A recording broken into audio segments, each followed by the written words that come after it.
And we're live. Hello, everybody. It's always so weird to just stare at the screen. I wish we could all do this in person one day again, but we'll see. I'm going to be talking about building .NET components for FoxPro application that we can interface with. So basically building Interop applications for extending FoxPro and using .NET to extend functionality with it. So in this session, I want to talk about a number of different things, but the main focus is essentially using .NET to extend the functionality of FoxPro and using .NET components specifically, in other words, building .NET components that we can do access in FoxPro. So the whole point of this is not so much to give you all the details on how to use the connector functionality or even how to build the .NET components or teach you how to do .NET. There wouldn't even be close to enough time to do that. But rather to show you the concepts that are involved in building .NET components.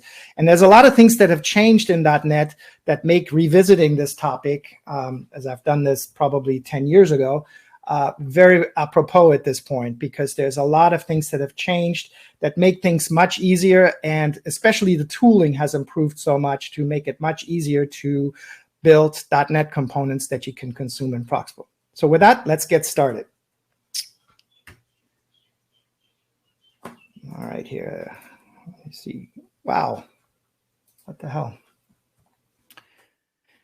Okay, so the first question we should probably ask is, why do we want to use .NET with FoxPro? Well, FoxPro is very old technology by now, right? I mean, we've been 15 years without a new release, so FoxPro is done, of course.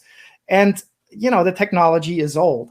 But nevertheless, we need to build applications that need to integrate with other technologies. And these days, there isn't going to be any tools that are specifically built for FoxPro, or even built for COM for that matter, or for Win32. Most of the libraries that come out today, or most of the integrations with Windows or third-party tooling or APIs, they typically build their tools using .NET if they're built for Windows.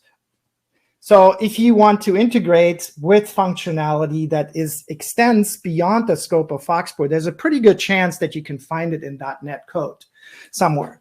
And so the goal for us should be, well, can we access .NET code with FoxPro? And the answer is, it's the easiest thing that you can probably do to extend FoxPro to some other technology.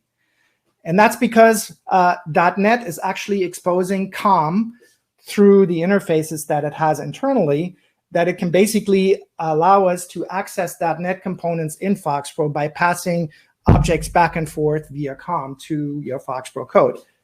There's a lot of limitations there and a lot of things, some things that you can't do, some things that you can do. And in fact, we need a little help to make all that work properly from FoxPro, but it is possible. And you know, compared to the past, even if you had to build something, let's say, as a FoxPro FLL or a Windows 32 API type interface, it's a lot easier to build .NET code than it is to do anything else. So .NET is really a very functional choice for extending FoxPro into other areas that FoxPro can't directly access. So there's system functionality, so Windows APIs, new APIs that are built in Windows. They're typically available nowadays as .NET libraries that you can access.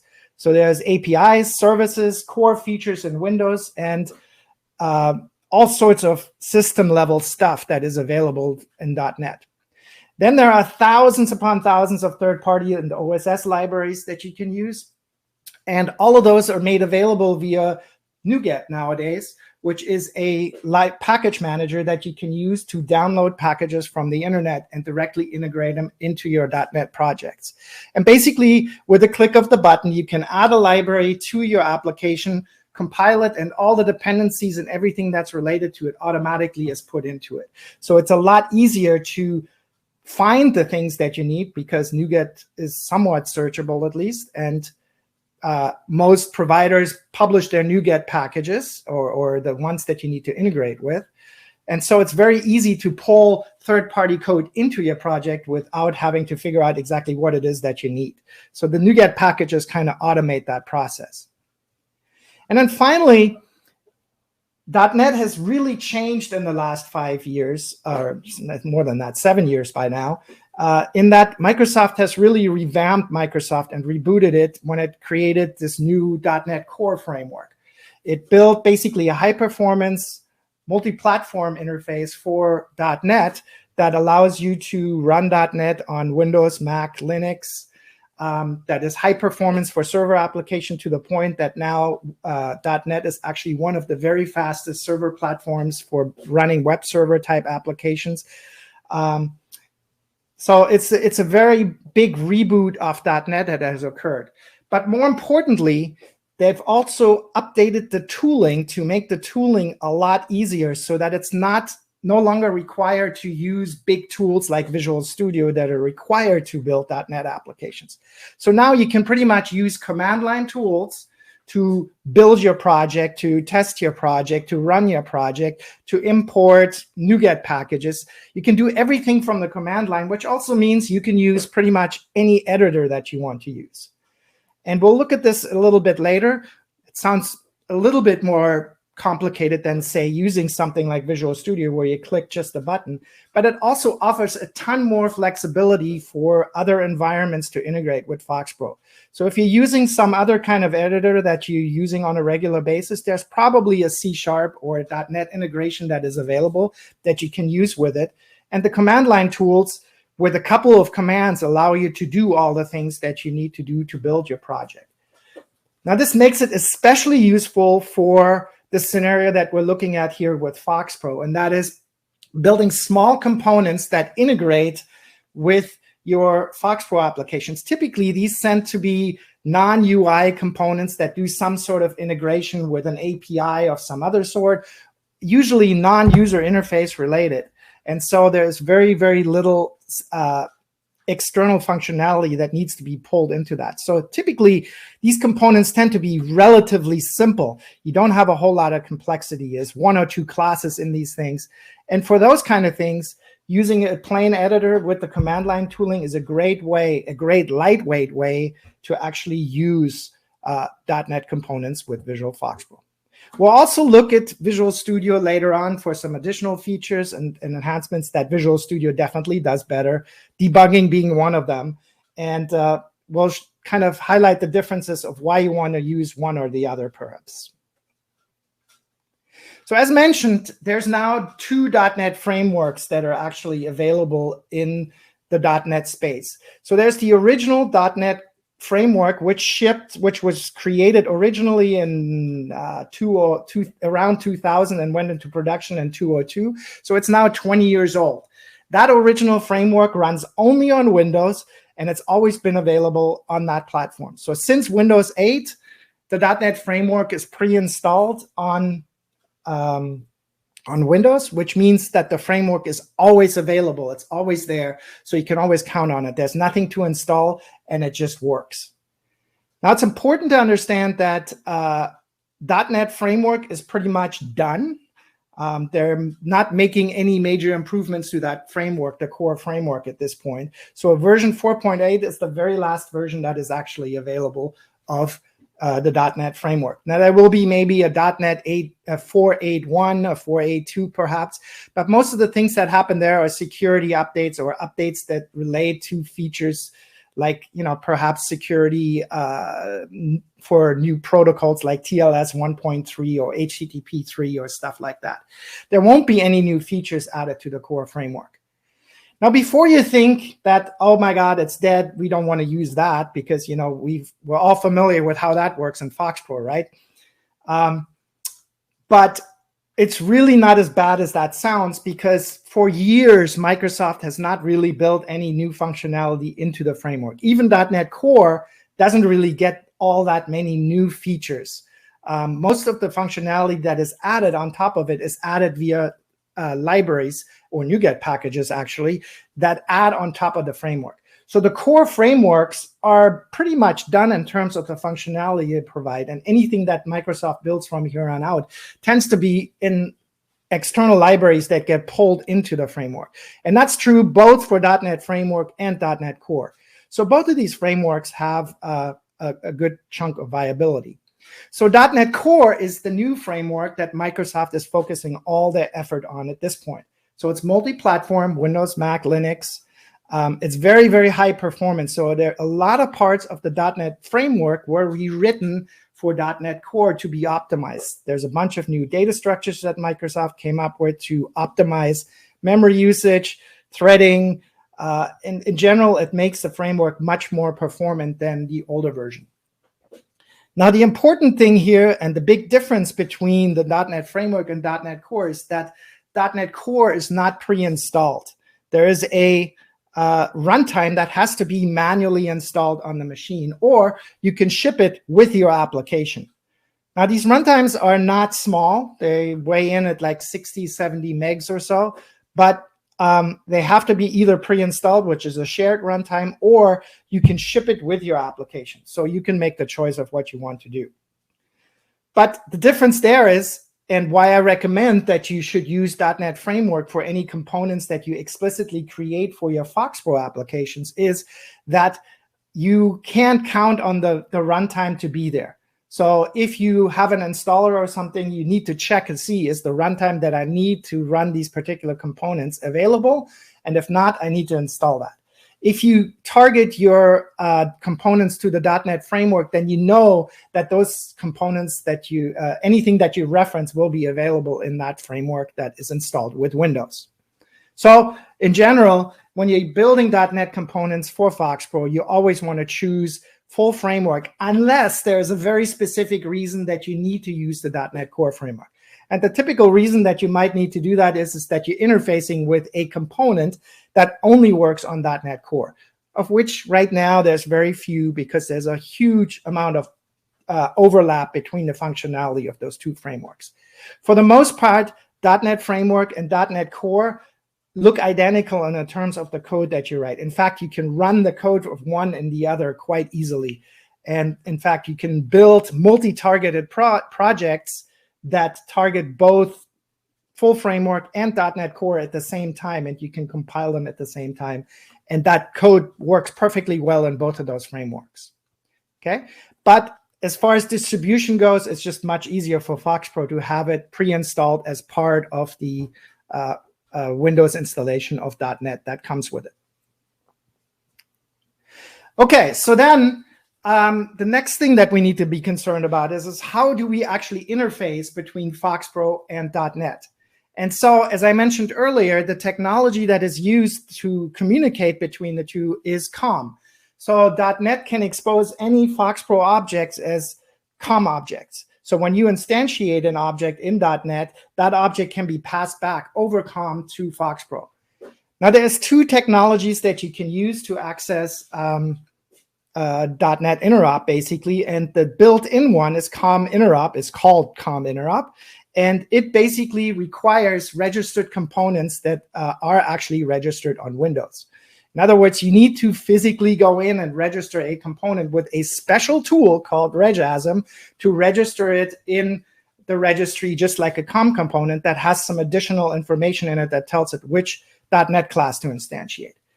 Now, there's very few components that work directly with COM Interop instantiation. And the reason for that is that these components need to be marked with a special attribute that tells it that they're A, COM visible, and B, that they can be invoked directly from COM. So very few components can actually be accessed directly with that. The second problem with COM Interop is the fact that you can only use whatever COM supports. And .NET has a much richer type system than COM does. So what happens is that there are a number of features that are not available to COM Interop directly. So this is where wwDotnetBridge comes in. It basically provides COM Interop, but it provides a different mechanism to instantiate objects by actually hosting its own copy of the .NET runtime and then putting a proxy inside of .NET to marshal the data back and forth between .NET and FoxPro. So in order to instantiate any object in .NET, we can ask the proxy to instantiate it and then pass it back to us. And then we have this COM object. We can still make all the regular COM calls on it, just like you can in COM Interop. But then if you run into something that does not work, there's helper functions that allow you to indirectly execute that code in .NET and pass the data back and forth between the inputs and the outputs of the method that you're calling or the properties that you're setting. So what does www.NetBridge do exactly? Well, it provides registrationless .NET access, so we can just instantiate any .NET component directly without going through COM instantiation. So we're basically telling www.NetBridge to instantiate an object. It goes to the proxy instantiates it, and then brings that object back. So we can access any object, including those that have multiple constructors, and return those back. So www.NetBridge hosts the .NET runtime with that proxy inside of it, and that's the big difference here. You can also access features that COM cannot directly access. So for example, COM does not work with value types. It does not work with generics. It does not work with virtual interfaces. It does not work with longs. It does not work with GUIDs. It does not work with enums. There are certain things that just can't be passed over COM, and that is because the interfaces that COM uses to pass data back and forth, the marshalling mechanism, does just not allow for it. You can also access collections and dictionaries through some helpers that www.NetBridge provides. You can call overloaded methods by their regular names. There's lots of functionality that is basically built into this tool. So the bottom line for all of this is that there's very little reason not to use this tool.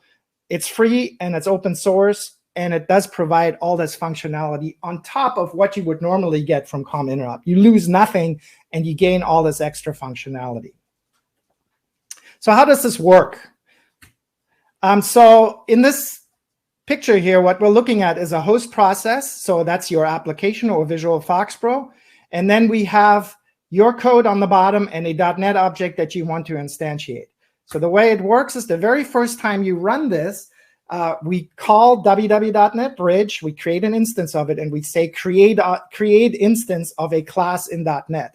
The very first time it runs, it calls out into a Win32 DLL that brings up the .NET runtime inside of Visual FoxPro, and then creates that proxy object that we load into .NET and store it as a reference there. We pass that object back to www.NetBridge. And so www.NetBridge now looks and sees, well, this is the class by its name. So it's the namespace and the class in .NET that you're accessing in this .NET object. It will make that call and instantiate that .NET object inside of .NET. And then it passes that object back to FoxPro for your code to access. So at that point, you end up with a COM object that has been returned from .NET, but you've instantiated it through this special interface of LLBridge.createInstance with the name of the class that you're trying to instantiate. So once you have that COM object, you can then make calls against it just like you can with COM Interop. And then additionally, you can use the proxy to access features that are not available to other things. And so everything that you're doing in this scenario happens over COM. So that's that path on the very left, right? Everything that you're calling, even when you're making these indirect calls, still occur over COM. The proxy basically translates the return values and the values that you're sending into a format that COM understands. So what does all this look like? Well, let's take a look and let's actually jump into codes. Let me kill my video here and let's go over into FoxPro. Okay, so this is some basic www.NetBridge. So if we go in here and we go,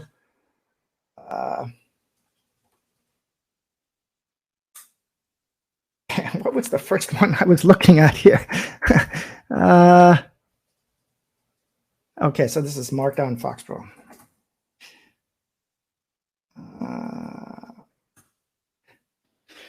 So this is what www.NetBridge code looks like. So essentially what we need to do is we need to create an instance of this www.NetBridge object. And this is just a shortcut for create object www.NetBridge, basically. Okay, so this is we create an instance of that class. So this is the FoxPro interface to www.NetBridge. Then if we need to load a separate assembly, so if we need to load a third-party library, which in this case exists in a folder here locally, I can load that assembly into the .NET runtime. So if I'm using a third-party library, in this case, I'm using a Markdown parser here in this MarkDig library, I need to first load that assembly so that I can access the functionality inside of it. So then I call create instance with the name of the class that I want to instantiate. And the name of the class in this case is MarkDig, which is the namespace that it's hosted in, and the actual class name, which is the Markdown pipeline builder. Okay, so I create this pipeline builder, and then I get a COM object back in this builder instance, and I call the build method to create a pipeline from this pipeline builder. So the idea is basically I get a COM object back, then I can work with that object in FoxPro here, and then create another instance that .NET returns to me directly. Okay, so this is very similar to what you would do in regular COM interop, except you're not using create object to create that instance. Instead, you're using create instance on the LINQPad object, which uses the proxy to get the value for us. Okay, so then I retrieve some Markdown. So here's some Markdown text on the bottom here that I'm pulling out. Okay, and then I call LINQPad.invokeStatic method. So here in this code, I called a method directly on the COM object. I didn't use any indirect referencing because that was possible in this case. But in this particular method here, this happens to be a static method, which is a sort of global method in .NET that doesn't use an instance. So again, regular COM interop can't even access this because it's a static method. You can't instantiate a method, so you can't create a COM object, can't call it directly. So instead, we can do this with wwDotnetBridge, which has a special handler for static methods, static properties, and a few other static things that you can access. So what we do here is instead we specify the type that we need to access. So it's in the MarkDig namespace, and it's the Markdown class. And we want to call the toHTML method and pass in the Markdown that we pulled from that value, the pipeline that we created with the builder, and then null for the context value that we're passing. And then I'm going to display that. So let's run that. So here's the Markdown rendered from the HTML rendered from the Markdown. Okay, so pretty cool, right? I mean, very little code, but I'm getting a lot of functionality out of that. This is a full-blown Markdown parser that you now can run in FoxPro with basically, what is it, 10 lines of code or so? Nice, right? So we've integrated this third-party package and used a little bit of FoxPro code to call this particular component. Pretty cool, right? All right, let me show you another example just to give you something a little bit more complex. So let's retrieve some SSL certificates on the local machine. Okay, so again, we're doing the same code here, same sort of thing, creating an instance of wwDotnetBridge, creating an instance of this type here, and I'll talk about how we can find these types or find out how to get at this information. Create an instance of it, and then we need to retrieve an enumerated value to pass to this open method. So we're going to call open and then pass this enumerated type to it. Okay. Then we basically, once we've opened this store, the store object, and then we get a collection of all the certificates that exist on that object. And then if we want to find out, well, how many certificates are there, we can print that out here and basically see how many certificates there are. And then we can loop through all the certificates. And because this is a collection, a very specific collection, again, that doesn't work directly over COM, we can reference this collection via indirect referencing by using array syntax. So basically what we're doing here is this, except I'm not putting a hard-coded value in there. I'm using the transform on the number. So one thing that's important is that .NET collections and anything that you count in is zero-based. So you wouldn't start at 1, but you would start at 0. So that's why we start the counter here at ln x equals 0 to count equals -1. And then we use plain COM interop. We get back a certificate object from the store, and we echo back some values. And again, we see here some things we can access directly. This is going to be a date. And some things we cannot access directly, like this issuer name, which is an object. And if we want to get at the name, we have to use indirect referencing to actually access that functionality. So let's run that just so you can see what that looks like. So here's those certificates, and what that references is user certificates on the local machine. Right? So if we go over here and look at our personal certificate store and go over here to the friendly name, this is what we're seeing here, right? So here's the Westwind code signing. Here's the local dev certificate. These are the certificates we just retrieved. So this is pretty useful, actually. You can use these certificates to retrieve them from the registry and get the signature to pass them to the name of the certificate, for example, to an HTTP client that needs to have a locally installed client certificate and send it to the server in order to validate. So useful functionality. Okay, let's go back to the code here for a second. So even though this code is pretty simple, there's not a lot here.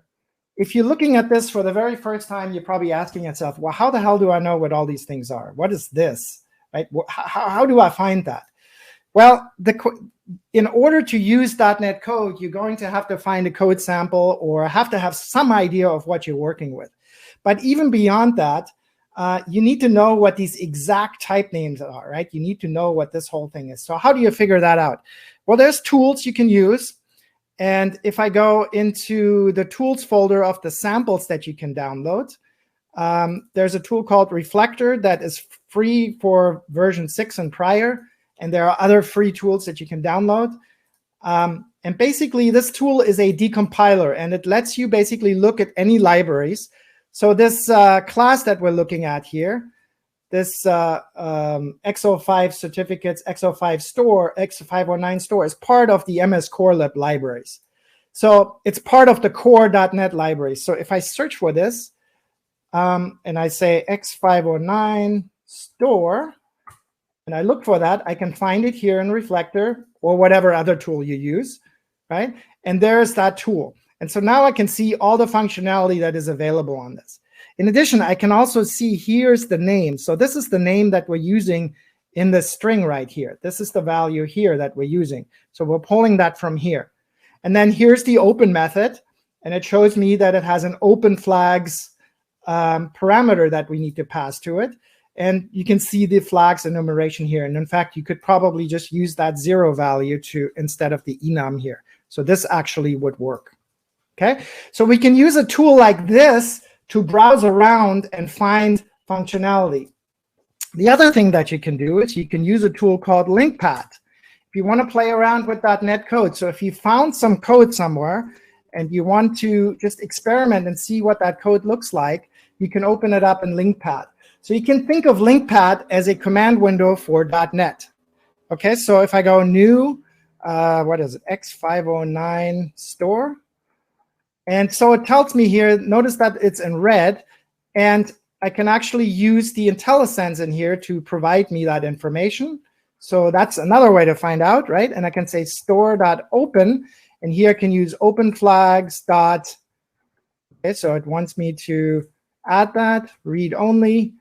Okay, so that, and then I can say for each var cert in store.certificates, and then console.writeLine cert dot, let's see here, what is it, the friendly name, I think, yeah.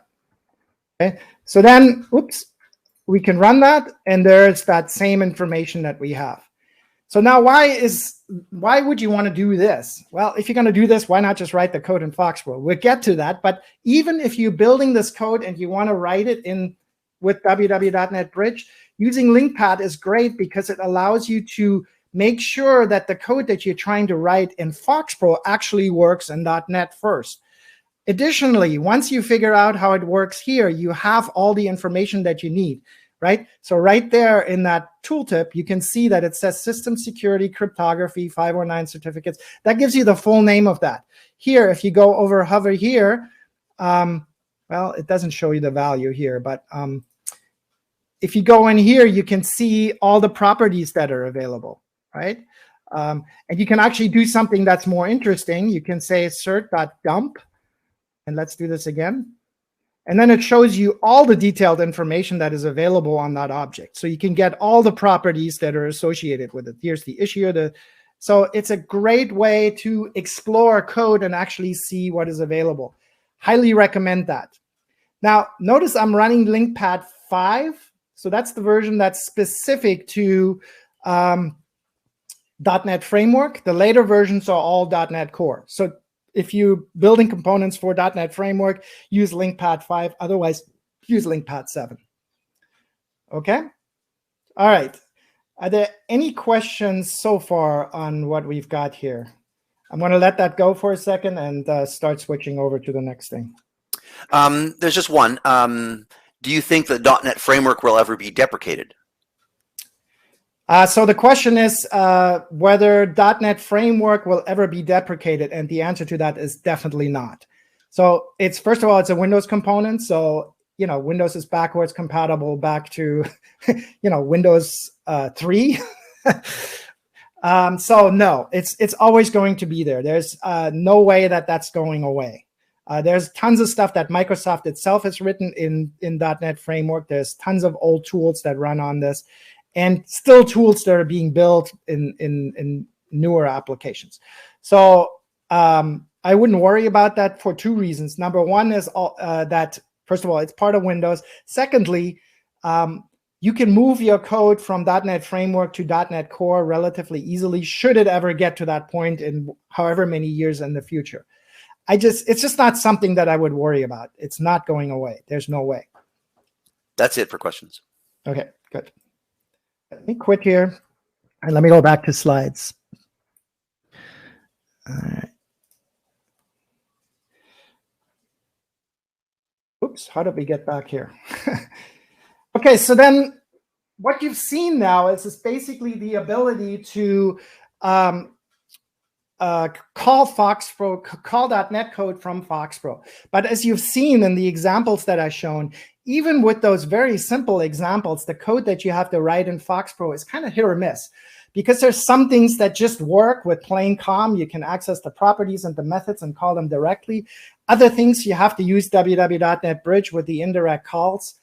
And if you are not all that familiar with .NET, trying to figure out which is which is kind of it's just trial and error. You run it, it doesn't work with the direct referencing. Well, all right, let me try it with LOBridge.invoke method or LOBridge.getSetProperty.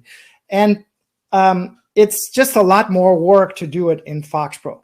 You also get no help from IntelliSense, right? FoxPro knows nothing about .NET. So you can't actually take advantage of the rich type system that .NET has to provide the extra information. So rather than building the code in .NET, in FoxPro and accessing it, why not create components in .NET and then call those from FoxPro? So you can do that pretty easily nowadays. In fact, we can build components from the command line with just literally a few commands. And so it's relatively easy to install the .NET tooling now. There's a .NET SDK that you can install, and it installs everything that you need to build .NET applications. So if you want to, all you have to do is install that SDK, use any editor, and start hacking away at your projects. Now, the .NET tooling can create projects for you. It can compile those projects. It can add NuGet packages. It can run tests for you. It can run applications for you. There is some limited debugging functionality that you can do with this. All of that is built as part of the SDK. So it's one install that's not super big. And once you've had that installed, everything that you need is there. In addition, then, you can also use still full development tools like Visual Studio. But what we'll do here is we'll start off with building a new project from scratch, calling it from FoxPro, and we'll use the command line tools and Visual Studio Code first, VS Code first, and then we'll switch over to Visual Studio proper later to do some debugging and show some of the other advantages that Visual Studio has. Let's take a look. Okay, so what we're going to do here is I'm going to go to a folder here. I'm going to go into this .NET folder, and I'm going to create a new project underneath this. So I'm going to copy this, and I'm going to open a command window here. So I'm using a PowerShell in my Windows terminal. Okay, so I'm going to cd into that folder. So now I'm in that folder. And now let me actually, before we get into that, let's just talk about the .NET command. So the .NET command is the .NET SDK in this case. And that basically tells you that the .NET runtime is installed on the local machine. So I can say .NET info to see some information about what's installed on this machine. So you can see here that all these different runtimes are installed and these SDKs are installed. So Rick, you might want to turn you might want to turn your camera off just to give us a little more thank space. You. I forgot.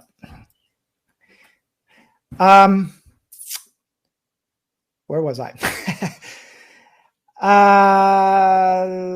There's multiple versions of these runtimes available, but it always runs basically the latest version for the particular version that you're running on. So here it tells me that we're running .NET 6.010. So that's the active version that we're running at against here. So that's what the SDK runs under. So the tooling is pretty nice in that it has help for almost everything. So I can type --help and get all the commands that are available. So here you can see there's new, there's build, there's clean, there's add, component for packages. There's NuGet commands you can run. There's testing tools you can run. You can install tools, tons of stuff that you can run through this command line tool. So the one that we're interested in is .NET new. So let me show you the commands for that. Okay, so we can create a new project with .NET new. So what I'm going to do is .NET new list to show all the templates that are installed. Okay, so you can see here there's a ton of different templates for different project types that you can create here. So there's a console app, but what we really want is this class library here. Let me make this a little bigger. So the class library here. So what we want to do here is .NET new class lib, and now again I'm going to go help. And it gives me help information for that. So now we want to be very specific about the framework that we're going to use. So I'm going to use this framework here. So .NET Standard, and I'll talk about that in a second. So what we want to do is we want to create a project called Fox Interop. So I'm going to give it a name with the .n, and framework, I'm going to specify .NET Standard. So I'm going to let that go. And so that should create a folder called FoxPro Interop. Did that not work?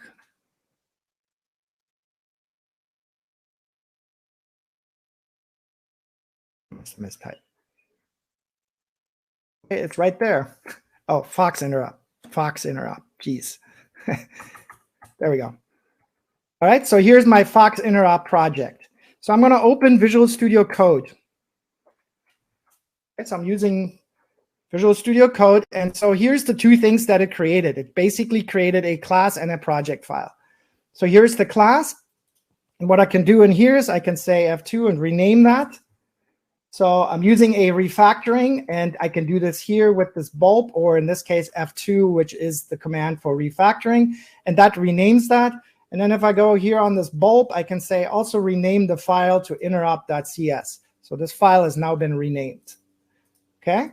So this tooling is built into Visual Studio Code. It's actually the native C# support. So when you do this for the very first time, it will ask you to install, if you open a .NET Core .NET project the very first time, it will ask you to install the tools that you need to actually get all this functionality. And the tools are pretty small, and they work in any editor. So many other editors implement this very same tooling. Okay, so then we can create a class inside of here. The other file that gets created is this project file, the CS_proj file. And for those of you that have been doing .NET for a long time, you might be surprised to see how simple this project file is. This is the entire project file. And if you keep adding more files to this project, more classes to this project, this file will not actually change in terms of what goes in it. So one thing that we do want to do is I targeted here .NET Standard 2.0. This would work, but if I want to target full framework for my application, I really want to change this to 4.7.2 or 4.8. So that's a version of the .NET framework that we're targeting. So this makes sure when we compile this, all the libraries that the .NET framework has available, including all the Windows libraries, are available. If I use .NET Standard, a lot of the Windows libraries are not available to me. So using .NET 4.7.2 is what you want to do here. Okay, so if we save that and then go over here, let's create a class. So let's go a method. So let's create a hello world, method with a string name. Let's pass in, so let's make var output equals hello plus name plus time is plus, and then down here we go date time dot now to string and HH. So use a format string SS, and there we go. Okay, and then we might want to do, well, we'll do something else a little bit later. Okay, and then I want to return that. Oops. Okay, and then I can also use commands that are built in here. So for example, I can reformat my code. So use Control-KF in this case, which is the command for that. Okay, so now I can actually go back to my command window and I can say .NET build, and that builds my project and it creates a DLL in this folder here. This is the output that is created from this. So if I want to use this from FoxPro, I can now go into FoxPro. Let me, well, all right. It's already here. Let's write it back out. Okay, so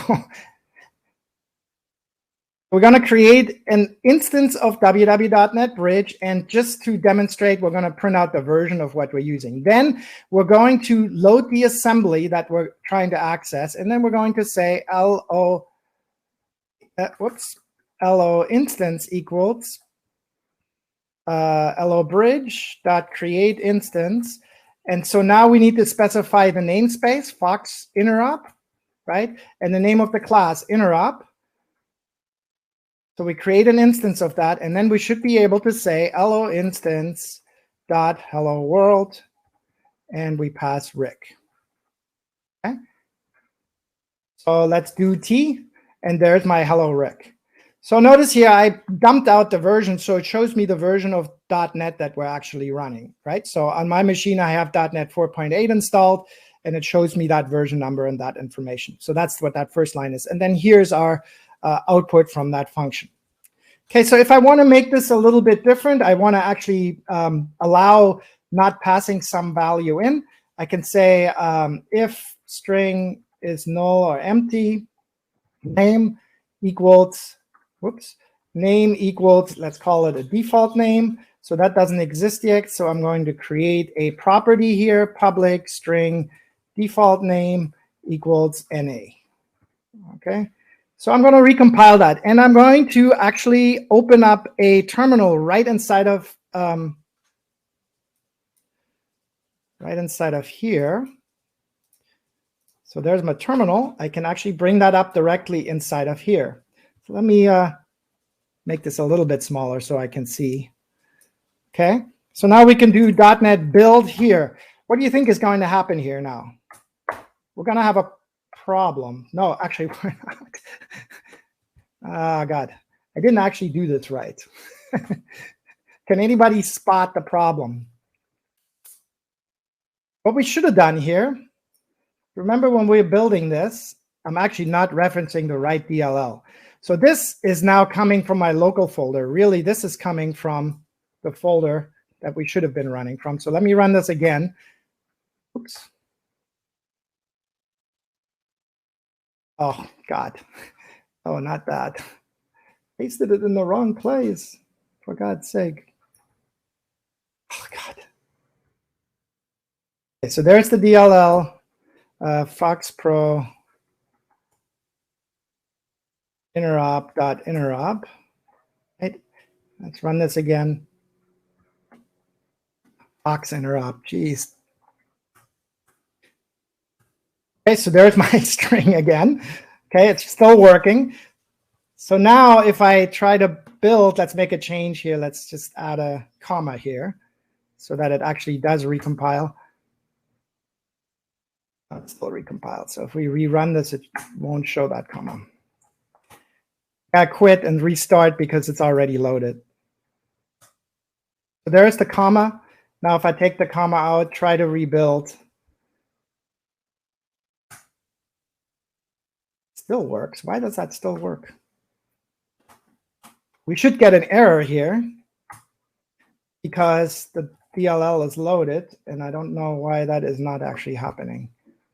Well, I guess it doesn't matter. The point is, if you do have the DLL loaded when you're recompiling, we'll change this in a second anyway to a different path here, and then we'll get the right thing. I think what's happening is it's actually loading a different DLL because it exists in another location. So let me actually fix that particular problem. So let me go into this project file here and pull this stuff out. Okay, so let me go over into my project file. Okay, so let me go and save this. And let's go over into this project file and add a little bit of logic. So we don't really want our output to go to this folder here because you're going to have to reference this somehow from your FoxPro code. And we don't want to hard code a path or manually copy the file over. Instead, we want to specify where we put this file. So I'm going to output it into the bin directory of my samples directory. And then I'm going to append the target framework, have a switch here that turns off all this information, basically, that specifies the target framework. And there's also the target platform that can be added to that. So there's a lot of stuff that gets stripped off. So basically, by doing this, it goes just directly into this folder. So if I rebuild again, it tells me it's locked because now we're building into the file that was previously loaded. So let me unlock this. That is not how I wanted that demo to go. So in the FoxPro folder, there's a bin, and inside of here is that DLL. I'm going to delete this file here just for a second so we can see it come back in. Let me delete that. .NET build. Did I not save this? I need to save it. And so here's my FoxPro interop. Okay, so the reason it didn't work the first time, the file wasn't saved. All right, so here's that interop file, and if I run this now in FoxPro, it will work with the changes. So now if I go into FoxPro again, start it back up, see it works. Go in and make a change now. Hopefully, recompile. You're going to have why is that not happening? Because I'm still referencing the wrong one. God damn it. This is really funny. Before, when I was referencing it, it wasn't pulling it. Now it is pulling it. So do T. So there's the one with the comma. Take the comma out and try to recompile. So now it's telling me it's locked. So now we're actually going to that single instance, and it's doing what it was supposed to do in the first place. Okay, so we have to stop FoxPro in order to recompile, quit. If we go back over into Visual Studio here and build again, now it works. Start Visual FoxPro back up and run it. The comma is gone now, so we've made that change. Okay, so let's add another couple of methods to this thing. Okay, so let me grab these. Let's add these two methods. Paste them in here. Okay, so two methods. Again, I'm going to recompile. Did that not save? I got to save. Okay, let's go into T. Add, oops, hello instance dot add 10.2, 12.10, 12 UT. Oh, did we not build?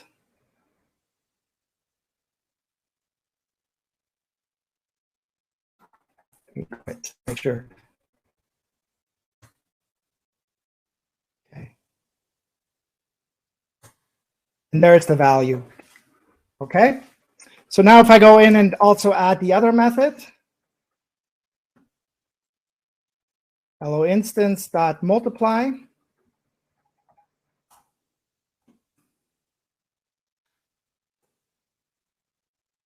And we'll print that. Now we're going to run into a problem. It says function argument value type or count is invalid, which means that there is some sort of type involved here that we can't work with. And the problem here is the long type. So long is a type that is not supported over raw com. So what we have to do instead of using direct com, we have to use wwDotnetBridge to make this call. So we have to go LOBridge dot invoke method, hello instance, comma, the multiply method, and then pass these parameters. Run it again, and there's my value now. So you can't entirely get away from the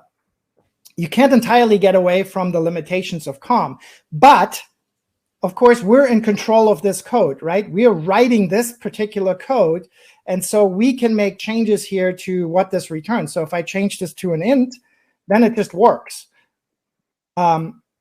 If I need to return a long, then we still have to do that sort of conversion on the client side end. Okay, so let's add another method here. We go back to my code snippets, and let's grab this markdown block. So basically what I'm going to do is I'm going to add a static method and show you how you can do that. Now, remember, static methods are basically a mechanism that you can do to create a function that is called without actually creating an instance. Now, this is useful for things that are completely self-contained, that don't have any state that is associated with the class itself. So it's like a global function, like a UDF in FoxPro. So that allows us to create fully self-contained code. Now, whether you create an instance or not, there's a little bit of overhead for creating an instance, because you have to make another com call just to create the instance first, then call the method with another com call. Whereas if you make the call to a static method, it's one com call that you're making all together. So anyway, notice here that it's telling me that these types are not valid. So if I try to compile this, we get a compiler error. Oops. Let me kill the FoxPro bit first. So if I try to compile this, oops, I got to save. Why do I forget to save every time? But tells me that there's an error. And notice here, I can jump here, control click directly to where the error is, right? So it's showing me these two errors inside of here. So I can jump here, and you can see Markdown does not exist. So the problem is that this library doesn't actually exist. So what we can do here is, let me clear this out, .NET add, package, markdig. So this is the same markdig library that we were talking about previously, and I'm going to add it to this project. So I'm getting this from NuGet now. It's pulling this down from the internet and adding it to my project. Okay, so if I go build now, it's still saying that there's a problem, and the reason is that the namespace is missing. So I can do this, use that shortcut there from control dot to bring up that list, and then add the namespace, which adds this inside of here. So the namespace is required in order to resolve these names, right? So this lives in the markdig markdown place, but I'm only referencing markdown, and the using statement makes sure that I can do that. Okay, so if I clear it, well, not in there. If I .NET build again here, now that works. If I go to my output folder, notice here now that it's automatically pulled in these assemblies. So they are part of my project now. Okay, so we've built it, and it goes into that folder. So let's see how that works. So in order to, I think that's Markdown Interop. Okay, so again, this is the code here. We're loading FoxPro Interop, the assembly. And then we invoke the static method called FoxPro Interop.Markdown. Oh, actually, we're invoking this method. Second one that we're going to do. So we're invoking FoxPro Interop.Interop and the Markdown to HTML method with the Markdown as a parameter, right? Markdown to HTML method in the Interop class with the Fox Interop namespace. Okay, so if we run this now, Oops.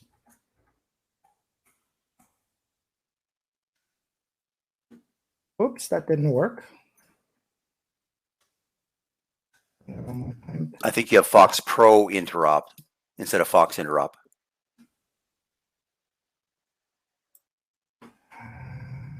Yep. That's going to cause me some problems. Thank you. Thanks, Doug.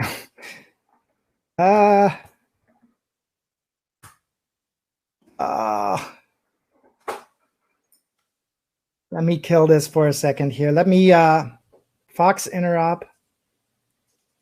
Let me change these namespaces. Let me change this to the proper type here, because this will, and then fix it here. This will screw me up otherwise, I think. FoxPro Interop, FoxPro Interop. Okay, there's the static method. There we go. Okay, so the problem was I had the namespace wrong. So when I created this project, I didn't use the same namespace as I was using before. So thanks, Doug, for the help. So that lets me now render this component here. So basically, this is a bunch of different ways that you can call these methods. Now, I would recommend that if we do this for a static method, that you still create your own class for this thing. So I would say, let's do Control New, go over here into the Markdown, and let's pick up this class here.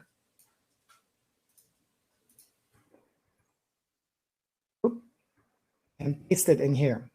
So now what I'm doing is basically the same thing we were doing before, except I use a class here to wrap this. So I have a static method still, but I put it into its own Markdown class. So this is just a logical abstraction. Additionally, I can also take advantage of some static functionality. So static is basically a global function that stays throughout the lifetime of an application, available throughout the lifetime of an application. So this needs to be markdown.cs. Okay. So what we can do here, for example, is we can instantiate the pipeline builder the very first time this class is instantiated, and then cache it. So this thing becomes cached on here, and then when we run this, it automatically uses that builder that was created as a static object. And we're referencing this static pipeline here, that's right here, in this method, so that we don't have to recreate this object. So this is very, very useful for things that are expensive. I mean, in general terms, this isn't too expensive to do. But it provides a much quicker interface for caching information that you reuse frequently. So it's a great way to store something on a static value that you can then later pick up elsewhere. Okay, so if we run this again now, well, we have to build it again. I'm going to have to kill this because we need to recompile. Okay. Still complaining. What is it complaining about now?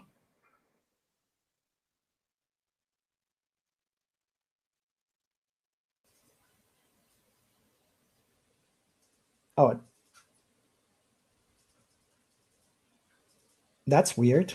Did they just change this component? That's funny.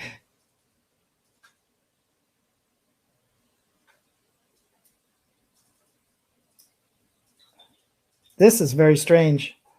Markdown to HTML. Let me see. Let me make sure I'm pulling the right thing here.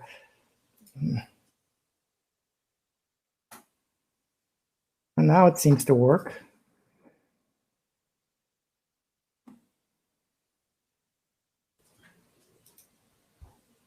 That's interesting. Okay, I'm going to let this go because I don't know what the problem is here, and I think it has something to do with my namespace issues. I skipped over something here, and I'm not quite sure what it is, and I don't want to solve it right now. Okay, let's jump to the next thing.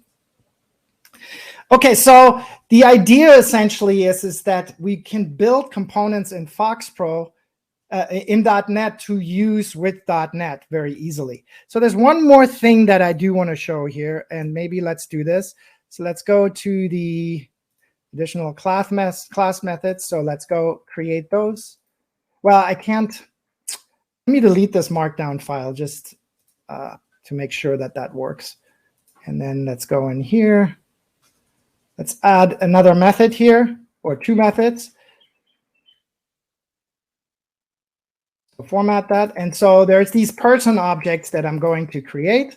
And if we go back over here, I'm going to catch some more code.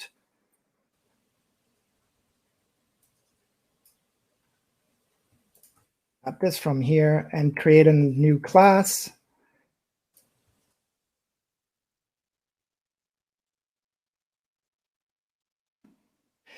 Okay, so inside of here, I create another class called person, and it has a set of properties like a name, a company, an email. And then it also has a list of addresses that we can reference.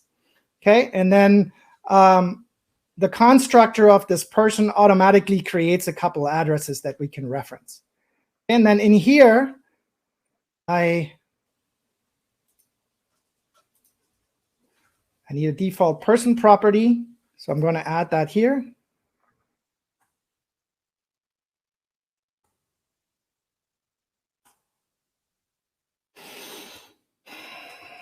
So I created a person object that we can assign to basically in this set person. So when we call later on into here, we set the value and then we can see that we actually assigned it to this object.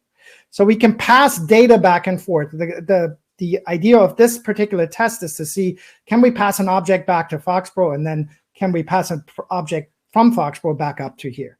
So let me build this. Okay, so that builds.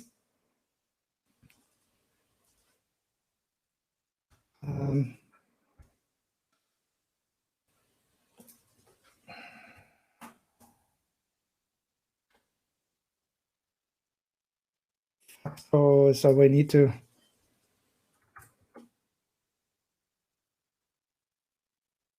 Fox Interop, right? Was that the name of it? I don't know.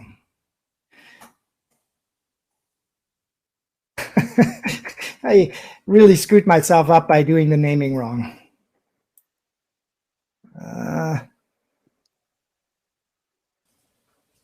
I think the DLL is called Fox, but the namespace is the Fox types Pro Interop. I changed, but this is Fox Pro. No, this is Fox Interop, right? I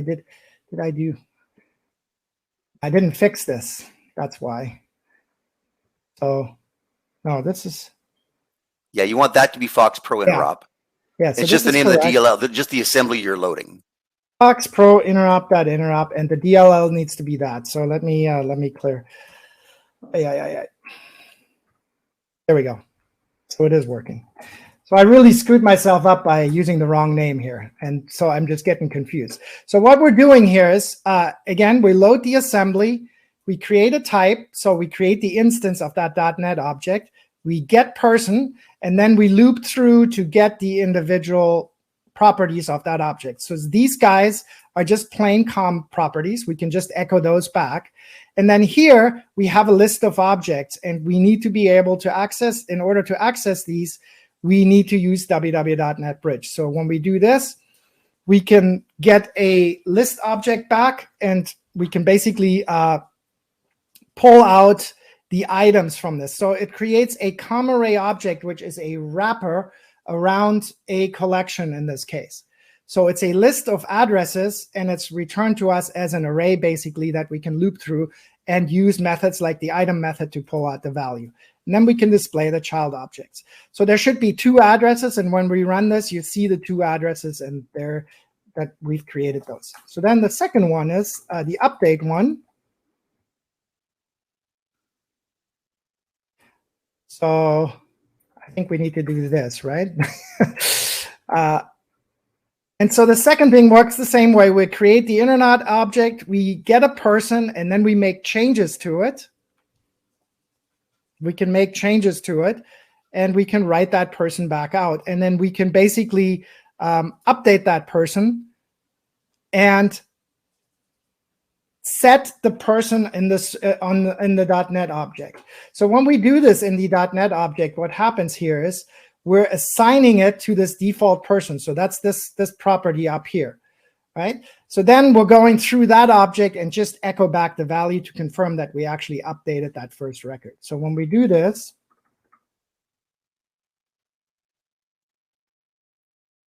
we get that. I don't know why we didn't get the, oh, there's nothing working today. We set the person and updated the person. I don't know. Oh boy. Well, it's not working. Well, we updated the information for the customer, but we didn't update the addresses here. So I'm not quite sure what happened here, and we're kind of running short of time, so I'm going to skip over this. This is all related to these namespace problems that I got myself into when I used the wrong names here, unfortunately. So if you want to take a look at this later on, you can run these samples, and I'll make sure that they're all cleaned up and properly run. In fact, they do, just not with the DLLs that I just created now. So the idea here is basically that you can address these components, make changes to it, and then write it back into .NET. So the point that I'm trying to make with all of this is also that it's much easier to write the code in .NET than it is to write the code in FoxPro and do these same sort of things. Okay, and the reason for that is that we can discover functionality. Now, all the functionality I've showed in this particular example are very, very simple, obviously. We're returning strings, we're returning simple objects. In your real-life applications, you probably have a lot more code that you need to run in. And so let's take a look at another example of a class that's maybe a little bit more intricate. So one of the other examples here is the www encryption class. So let me just open this up in Visual Studio.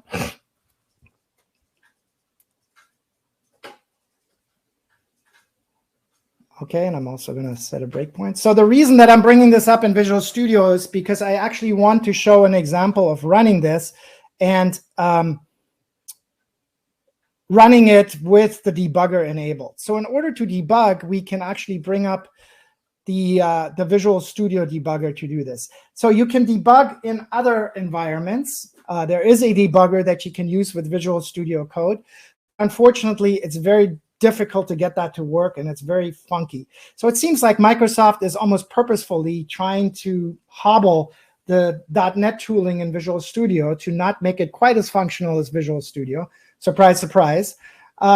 So that some functionality you still kind of have to use Visual Studio for. So so for this particular class here, if I want to debug and step through the code, then I still need to use Visual Studio. So let me show you an example of a class that would be a little bit more complicated and gives you a good reason of why you might want to not write the code in FoxPro. Okay, so this is a class that has a whole bunch of encryption utilities. So if you look closely here, you can see all the methods that are in there. So there's an encrypt string method, there's a decrypt string method, there's a compute hash, and it has all sorts of parameters that allow you to do all sorts of different hash codes and formats for encoding and decoding. So you can use multiple protocols, you can use multiple cipher modes, and all sorts of different things you can apply to this. So this class is written as a .NET class, as a static class, right? It has all these static functions. Remember, it's kind of like a UDF. You don't have to instantiate it.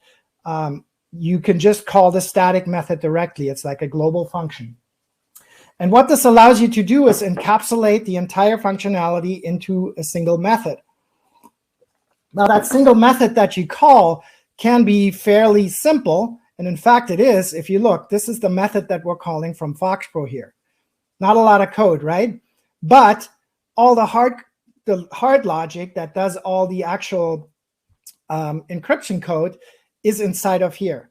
Now, ask yourself this question. Is it possible to do this with FoxPro and www.NetBridge? And the answer is sure, it is.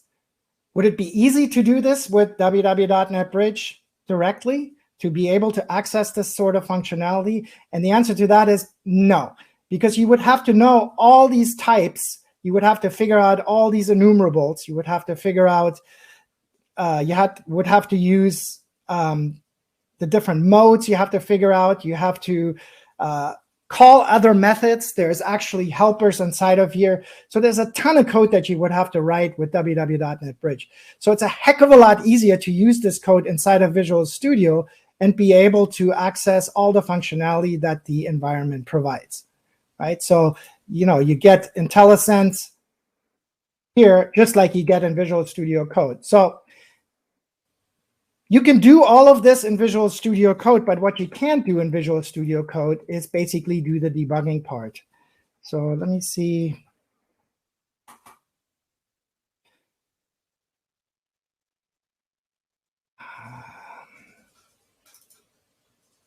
Okay, so here's the debugger inside of Visual Studio.